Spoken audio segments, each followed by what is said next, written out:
The morning we buried my wife, my son checked his watch 4 times before the pastor finished the opening prayer. I counted. I had nothing else to do with my eyes except stare at the casket and count the small cruelties happening around it. My name is Walter Greer. I am 67 years old. I spent 22 years as a fire captain in Terre Haute, Indiana. And before that, I spent 4 years in the Army, learning that the most dangerous situations are never the ones that announce themselves. Fire teaches you the same lesson. The room that looks calm is usually the one about to flash over. I should have seen it coming. The signs were all there, but grief makes you stupid in ways that nothing else can. Margaret and I had been married for 41 years. She was a small, precise woman who kept every receipt in a labeled folder and every appointment in a handwritten calendar. She had worked as the office manager at Holloway Insurance on Jefferson Avenue for 35 years, keeping the books, managing the staff, and running that office with the quiet efficiency of someone who understood that order was a form of love. She was the kind of woman who remembered birthdays, returned phone calls the same day, and never once raised her voice in an argument because she never needed to. She made her points with facts and patience, and she always won. She died on a Tuesday in October. The official cause was cardiac arrest. She was 64 years old, and her heart, as far as her cardiologist knew, was imperfect but functional. She took her medication every morning with a glass of orange juice and a piece of whole grain toast. She had no reason to die on that Tuesday.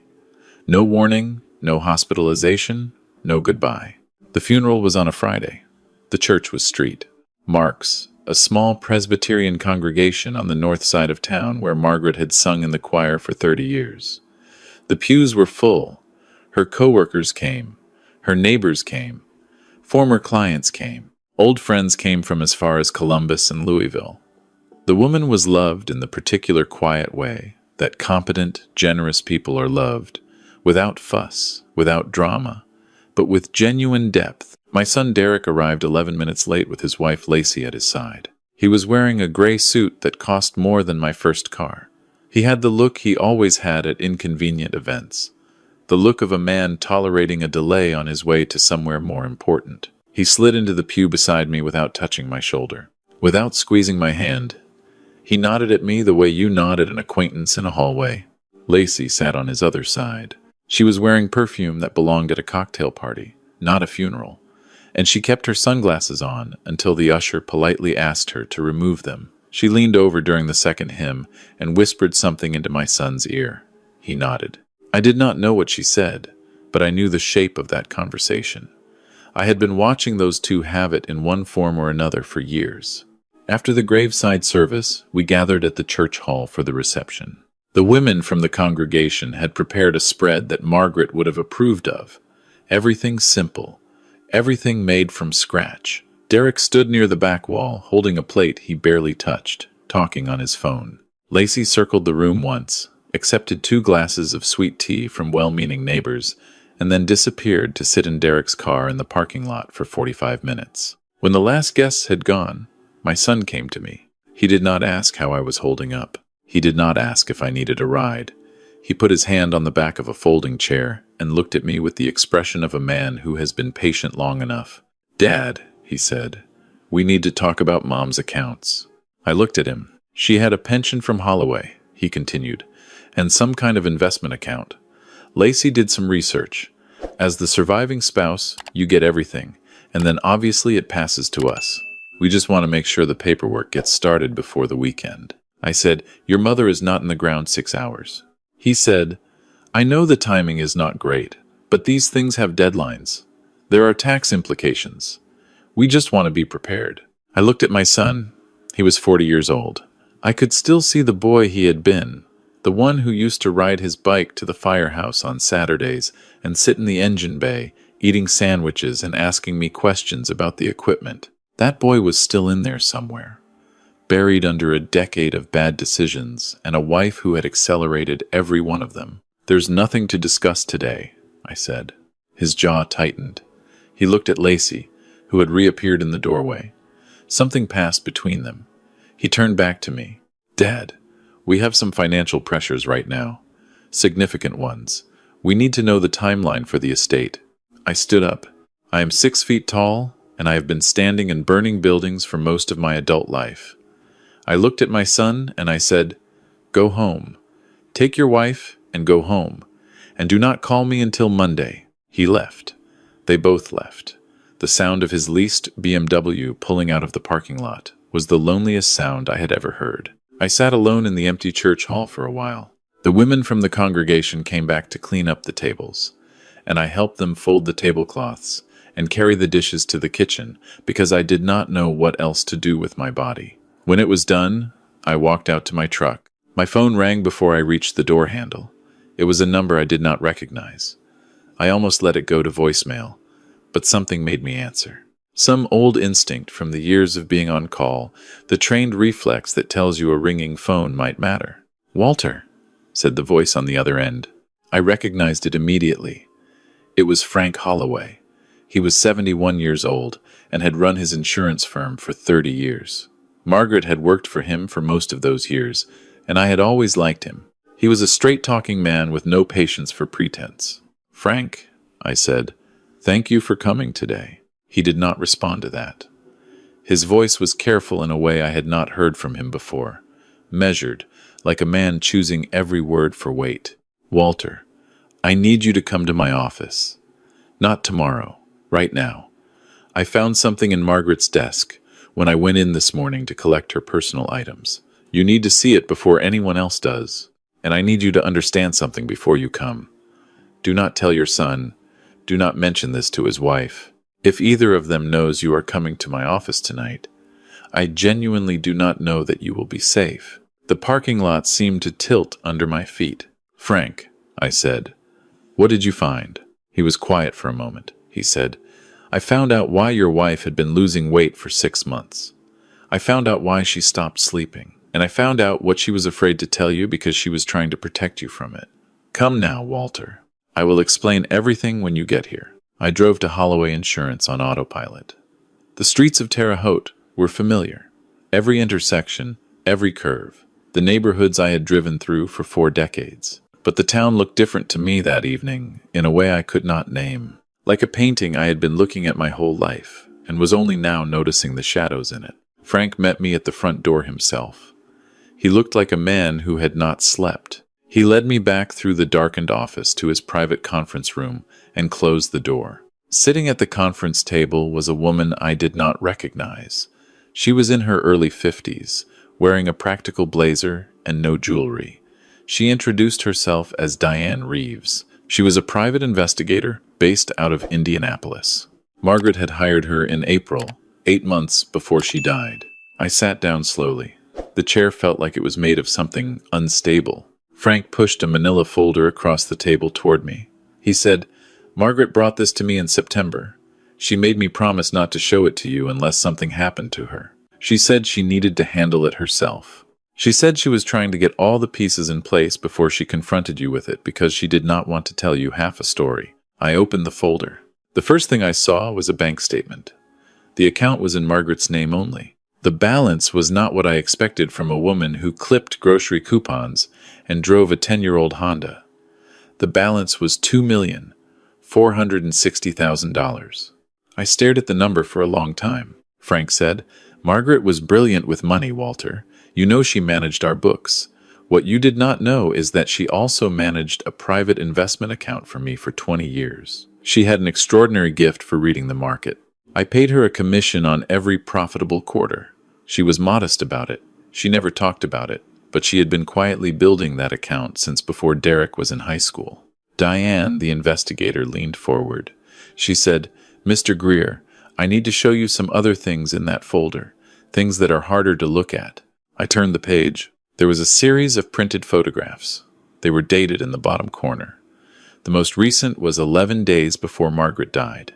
It showed my son standing at a kitchen counter I recognized as my own. He was holding 2 prescription bottles.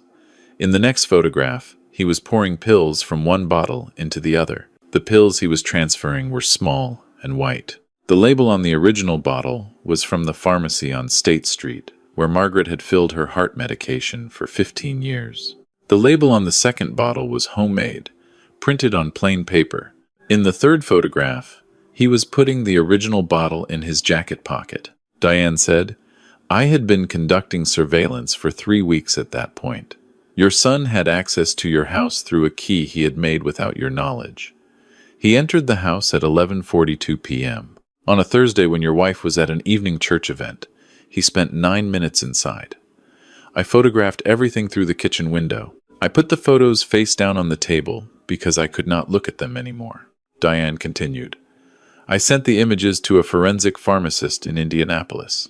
Based on the visual profile of the substitute pills and evidence I recovered from your son's trash, she identified the substance as a combination of high-dose stimulants and a blood thinner compound. For a woman already on cardiac medication, the interaction would cause a dangerous spike in heart rate and blood pressure. Over repeated doses, it would look exactly like progressive cardiac failure. On the final dose, it would look like a heart attack. The room was very still. Through the window I could see the parking lot, the streetlights coming on in the October dark. I said she knew. Diane nodded. She discovered the switch approximately 6 weeks before she died. She found one of the original pills in the back of the organizer he had missed when he made the substitution. She had it tested at a lab in Bloomington. When she got the results, she came to Frank. She hired me the following week. Frank said she wanted to build a case before she went to the police. She did not trust that a phone call to a detective would be enough. She wanted everything documented and airtight before anyone moved. And she was afraid, Walter. She was afraid that if she confronted Derek, or if the police moved too early, he would find a way out of it. I thought about the last weeks of her life. The way she had been quiet at dinner, more reflective than usual. I had attributed it to her medication, to fatigue, to the ordinary melancholy of a woman in her mid-60s watching the years go behind her. I had not seen her fear. I had been so certain she was safe in our house that it never occurred to me to look for what was wrong. I had spent 22 years running toward danger for strangers, and I had missed it happening 6 feet away from me in my own kitchen. I stood up. The rage that came was not hot. It was cold.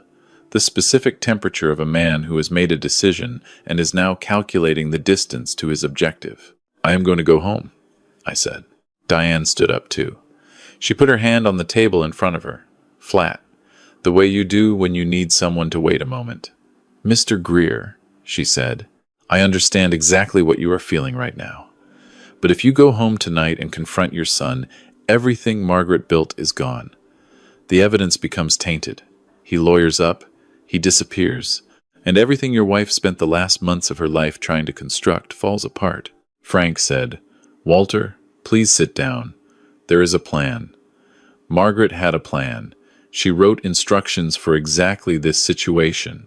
She was more prepared than any of us. I sat down. Frank placed a sealed envelope on the table. On the front, in Margaret's handwriting, it said, For Walter, if I am not there to say it myself. I did not open it right away. I held it in both hands for a long moment. Then Diane spread a second set of documents on the table. She said, Your son owes $280,000 to a private lender in Cincinnati. It is not a bank. The man's name does not matter, but his associates do. Derek has been servicing this debt for 3 years through partial payments. He is now 3 months behind. He believed that when your wife died, he would have immediate access to the estate. He does not know the full value of it, but he knows enough to believe it would clear his debt and leave substantial money over. His wife, Lacey, she continued, has been using your wife's identity to open credit accounts since last spring.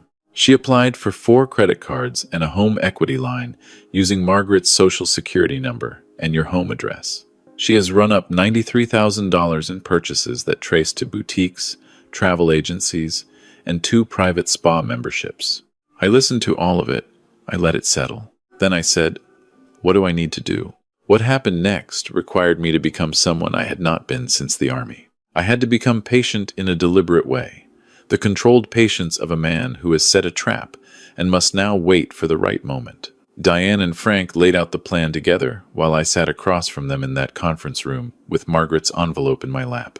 By the time I drove home that night, I knew my role exactly. I was the grieving old man. I was confused and slow. I was overwhelmed by paperwork and by grief. I was the soft target my son had been counting on me to be. I drove home. The house was dark. Derek and Lacey had a spare key, the one he had made without telling us, the one I now knew he had used to poison his mother. I went inside and sat in the kitchen and looked at the pill organizer on the counter for a long time. Then I took it and put it in a plastic bag and put the bag in my truck to give to Diane in the morning. I did not sleep that night. I sat in the dark living room where Margaret and I had watched television together for 4 decades, and I held her envelope and I thought about everything I had missed. My son came the next morning before I had finished my coffee. He was alone, without Lacey, which told me the visit was calculated. He came bearing a bag of groceries and a look of practiced concern. He set the groceries on the counter and hugged me in a way that felt like a measurement, checking how much I had diminished overnight. He said, "How are you doing, Dad?" I said, "Not well." I said it with a slight tremor in my voice that was not entirely fabricated. He sat down across from me and folded his hands on the table. He said, "I know yesterday was hard, and I am sorry for how I brought things up, but I have to be honest with you. Lacey and I are in a difficult spot financially, and Mom's passing means we need to move quickly on the estate to stabilize things. I want to help you through the process. I want to be here for you." I looked at my son. I looked at the boy who used to fall asleep on my chest while I watched the late news. I looked at the man who had switched his mother's heart medication and watched her die over 6 weeks and shown up to her funeral 11 minutes late. I said, "I appreciate that, son. I don't really understand all the financial stuff. Your mother handled everything. I don't know where half the accounts are or what they're worth." He nodded. His eyes moved to the counter where the pill organizer had been. He glanced away, then back to me. He said, "We should probably get a financial advisor involved, someone who can help you see the whole picture. I actually know someone." I said, "That sounds good. I'm just so tired right now." He patted my hand. He said, "Of course you are. Why don't you let me and Lacey come by tomorrow, and we can start going through things together? Whatever she left in her files, her accounts, her investment information, we can help you organize it." I said, "I'd like that." He left looking lighter than he had in months. I sat in the kitchen for a while after he was gone. Then I called Diane and told her what he had said. She said, "Good. That is exactly what we need. Let him feel like he is moving forward." "How are you holding up?" I said, "I've been in worse situations." She paused. Then she said, "I don't doubt it." Over the next 3 days, I played the part. Derek and Lacey came to the house and went through Margaret's files. I sat in the living room with a cup of coffee and a dull expression and let them work. Diane had already removed anything that mattered. What was left was a careful arrangement of ordinary documents that would suggest a modest estate. Bank statements from our joint checking account, utility bills, the deed to the house, retirement account statements from my pension with the fire department that showed a respectable but not extraordinary balance. Lacey found the papers first. She brought them to the dining room table with an expression of barely contained excitement. She said, "Walter, did you know about this brokerage account?" I looked at the statement she slid toward me. It was a decoy account that Diane and Frank had prepared. The balance was $112,000, roughly what a careful woman on a modest salary might have saved over decades. I said, "I think that's her retirement fund from the insurance company." Lacey looked at Derek. Derek looked at the statement. 112,000 was not what he needed, but it was a start, and I could see him telling himself it was only the beginning, that there had to be more. He said, "Dad, I think you should give me power of attorney. While you're grieving, you shouldn't have to make financial decisions alone. I can manage everything and report back to you. It would take the burden off you." I said, "I don't know. Can we think about it?" He said, "There's not a lot of time to think, Dad. These accounts need action or you risk penalties." I nodded slowly. I said, "Let me call Margaret's attorney first. She had someone she worked with. Let me at least talk to them before I sign anything." His jaw tightened, but he kept his voice gentle. He said, "Of course." What he did not know was that Margaret's attorney was already involved. His name was David Marsh, and he had been working with Diane and Frank for 3 weeks. When Derek called the estate attorney the next afternoon to try to accelerate the probate timeline, he was told that a formal reading had been scheduled and that all parties would be notified. Derek called me afterward. His voice had lost its gentleness. He said, "Dad, I need to be straight with you. My situation is serious. I owe people money, real money, and they are not patient. I need access to the estate before the formal probate timeline. I need you to tell the attorney that I have your permission to act on your behalf." I said, "Son, I don't understand all of this. I just want to do whatever Margaret would have wanted." He was quiet for a moment. Then he said, "Margaret would have wanted to take care of her family. That's all we're asking." I said I would think about it. I hung up and sat in the kitchen and thought about my wife and about what it must have taken to keep moving through her days while she knew what was coming. The courage of that. The particular kind of love it takes to protect someone from a truth that will destroy them while still trying to build a way through it. The formal reading of the will was scheduled for 11 days after the funeral. David Marsh handled it in his conference room downtown. Derek and Lacey were there, sitting together with the air of people who have been waiting a long time for a flight and are ready to get to wherever they are going. Marsh read through the standard language first. He was a deliberate man with no expression to speak of. The kind of face that lawyers cultivate over decades of delivering news that goes in every possible direction. He said, "The estate of Margaret Louise Greer, including all investment accounts, retirement assets, and real property, totals approximately $2,480,000. Lacey made a sound. Derek went still the way people do when a large number confirms what they had only hoped. Marsh continued, "Per the terms of the will, as executed by Mrs. Greer, 18 months prior to her death, the estate is distributed as follows. To my son, Derek Allen Greer, I leave $1, acknowledging his presence as my child and my deliberate choice in this matter. To my daughter-in-law, Lacey Ann Greer, I leave nothing, as her actions have forfeited any claim to my generosity. The entirety of the remaining estate, including all assets, investments, and real property, is bequeathed to my husband, Walter James Greer, to be administered at his sole discretion." The room was silent for several seconds. Then Derek said, "That can't be right." Marsh looked up from the document. Derek said, "She would not have done that. She wouldn't have left me $1. There must be a more recent document. She was not of sound mind when she wrote this. She was being influenced." Marsh said, "The will was drafted and signed with full legal formality 18 months ago, witnessed by 2 independent parties, and has been verified by this office. There is no subsequent document." Lacey turned to Derek. Her face was doing something complicated.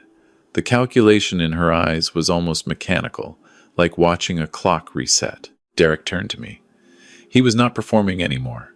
The careful concern was gone, and what was underneath it was not grief, and it was not love. It was the expression of a man looking at something he believes he is owed and finding it locked away from him.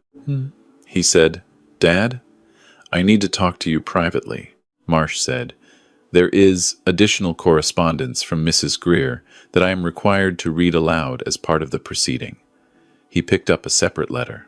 He said, "This is a personal statement addressed to all parties present, prepared by Margaret Greer and witnessed on the same date as the will." He began to read. "To my son Derek and to my daughter-in-law Lacey, I have watched the 2 of you take for most of a decade.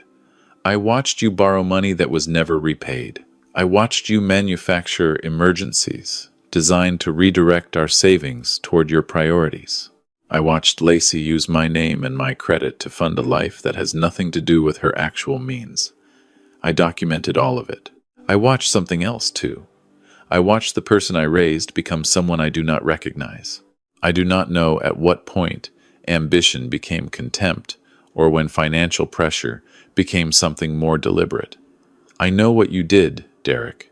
I know because I found the evidence and I had it verified. I know because I spent the last months of my life afraid in my own home while I tried to find a way to protect your father from the truth of what you had become. I want you to understand that I am not writing this from anger. I am writing it from clarity. I loved you for 40 years with every capacity I had. That love does not transfer into obligation. It does not survive being used as a weapon. The dollar I am leaving you is not cruelty. It is honesty. It is the precise measure of what you chose to make yourself worth. To Walter, my love, I am sorry I did not tell you sooner. I was trying to protect you, and I handled it wrong. You were always the bravest person I knew. I needed you to be brave one more time. Marsh set the letter down. Lacey was already on her feet. She said something sharp and indistinct and walked out of the conference room. Derek sat very still. He looked at the table. He looked like a man watching a building he thought was his collapse quietly and completely in front of him. Then he looked at me. He said, "You knew. You knew this whole time, and you said nothing."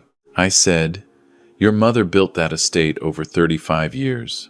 She got up at 6 in the morning for 35 years, and she kept books for a man who trusted her, and she did it with a precision and a discipline that you never once acknowledged.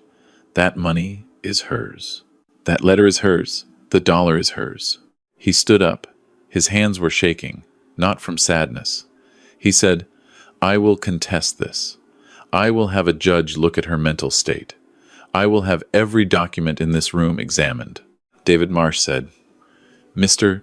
Greer, I would advise you to speak with your own attorney before making any decisions." He said it the way men say things when they know the next sentence will change the temperature of the room. He reached into a folder and produced a second set of documents. He said, "I am also required to inform you that the Terre Haute Police Department has been provided with a complete evidentiary package compiled over the previous 8 months by licensed private investigator Diane Reeves. That package includes photographic evidence, laboratory analysis of pharmaceutical materials, and recorded statements. The package was submitted this morning by my office as part of a coordinated filing." Derek looked at the documents. Marsh said, "You will also want to be aware that a detective from the Vigo County Sheriff's Office is currently waiting outside this building to speak with you. Given the seriousness of the charges under consideration, I strongly recommend you contact legal counsel immediately." The sound my son made was not a word. It was something that started in his chest and died before it reached his mouth. What came after that took months, but the shape of it was clear from that room. The toxicology examination, which I authorized, along with the medical examiner, confirmed the presence of the compound Diane's pharmacist had identified in Margaret's system. The evidence chain was unbroken. The photographs were dated and geolocated. The laboratory results matched the residue from the substitute pills recovered from the trash outside our house. Derek's own phone records placed him inside the house on 4 separate occasions in the 6 weeks before Margaret died. Lacey negotiated a plea agreement in exchange for her full cooperation and testimony. She had not known the full scope of what Derek was doing, though her knowledge of his intent had become clear to her before the end. In her statement, she said he had told her the medication switch was just to slow Margaret down, to make her seem less capable, easier to manage. She said she had not believed it would kill her. She said she had not asked questions because she had not wanted to know the answers. The prosecutor found her account persuasive enough to reduce her charges. She received a sentence of 18 months and full restitution for the identity theft. Derek went to trial. I sat in the gallery on the first day, and I did not go back after that. Not because I could not face it, but because Margaret had not built her life to be a courtroom spectacle, and I did not want to give it that shape. Diane kept me informed. Frank drove me to dinner twice a week and did not bring it up unless I did. Derek was convicted of second-degree murder, criminal recklessness, and financial fraud. The sentence was 32 years. He would be 61 years old before he was eligible for parole in the most optimistic interpretation of the timeline. On the day the verdict was read, I was sitting on the back porch of my house, watching the October light go flat across the yard. Margaret had planted a rose garden along the back fence 20 years ago. It needed to be put to bed for the winter. The canes cut back, the beds mulched. She had always done it herself. I made a note to ask the neighbor's kid if he wanted to earn some extra money. Frank came by that evening. He brought a bottle of bourbon that was older than either of our children and 2 glasses that Margaret had received as a wedding gift and that I had always been afraid to use for anything less than an occasion. He poured 2 glasses and set one in front of me. He said, "The jury came back in 4 hours." I said, "I know. Diane called me." He said, "How do you feel?" I said, "I feel like a man who found out his house has been on fire for months and is now standing in what's left of it trying to figure out if the structure is sound." Frank looked at his glass. He said, "The structure is sound, Walter." I opened Margaret's envelope that night. I had been carrying it for 2 weeks by then, through the reading of the will and the days that followed, carrying it in the inside pocket of my jacket wherever I went. I sat at the kitchen table under the light that Margaret had chosen at a garage sale 15 years ago, the one with the blue glass shade that she liked because it made everything look warmer. Her handwriting was unhurried. She had written this knowing she might not be alive when I read it, and she had written it the way she did everything, with care and without waste. She wrote that she had been afraid to tell me because she knew what I would do. She knew I would stop being careful. She wrote that she had spent 41 years watching me walk into burning buildings, and she had come to understand that my courage was also my liability, that I would rather face a danger directly than work around it, and that working around it was what this required. She wrote that she was sorry for the months when she had been distant and quiet. She wrote that she had been doing the hardest thing she had ever done, which was pretending that everything was ordinary while she built the case that would outlast her if she did not survive to see it used. She wrote that she hoped I was not angry at her for keeping it from me. She wrote that she trusted me to understand eventually. She wrote, "You are the steadiest person I have ever known. The world is better with you in it than without you, and I made every decision I made with that fact at the center of it. I needed you alive. I needed you to be there on the other side of this.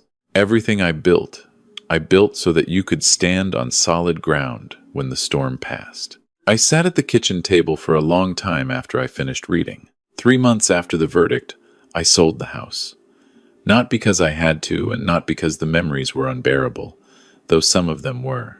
I sold it because Margaret had spent her whole life making other people's spaces work, and she deserved to be remembered in a way that moved forward rather than stood still.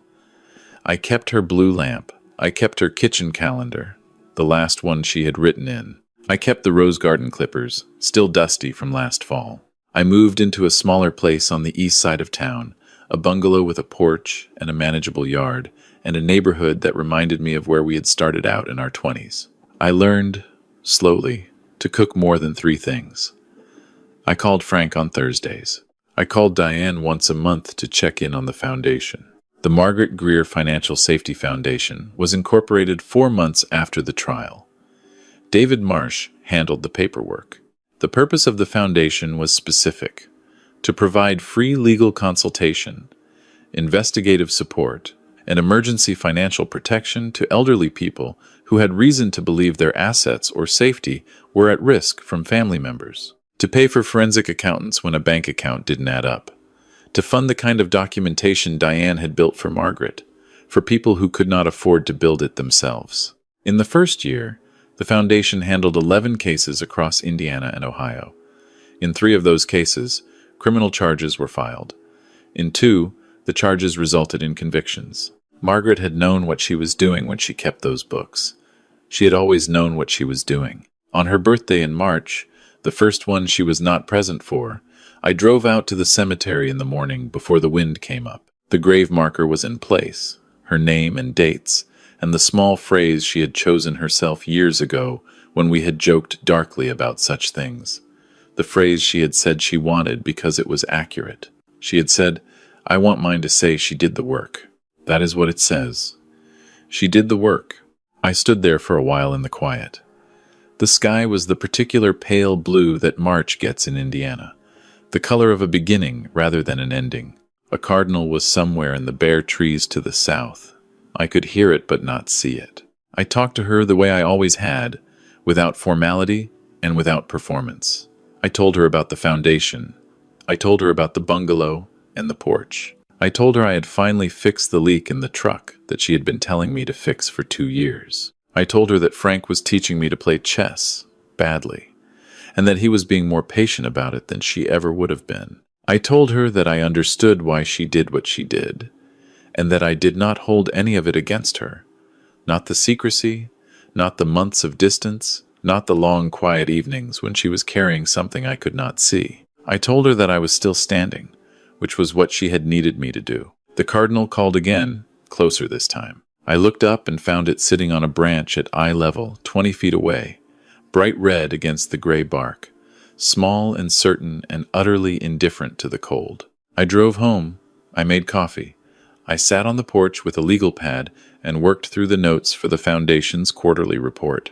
The world does not pause for grief. It keeps moving in every direction at once, and the only real question is whether you move with it or stay behind. Margaret had understood that better than anyone I had ever known. She had planned for the future with the same meticulous care she had brought to everything she touched, and she had trusted me to inhabit that future on behalf of both of us. I intended to earn that trust every day I had left. If you are watching this, and something in this story feels familiar, if you recognize the shape of it in your own family, or in the family of someone you love, I want you to know one thing: silence protects the wrong people. The documentation my wife built in the last months of her life is what put her son in prison. The records she kept, the investigator she hired, the attorney she trusted, those things were the difference between justice and nothing. Take care of your paperwork. Trust the people who have earned it. And do not mistake loyalty for obligation or love for liability. Those are not the same things, and confusing them is how the wrong people win. Hit the like button if you believe justice was served. And tell me in the comments, would you have left the dollar or nothing at all?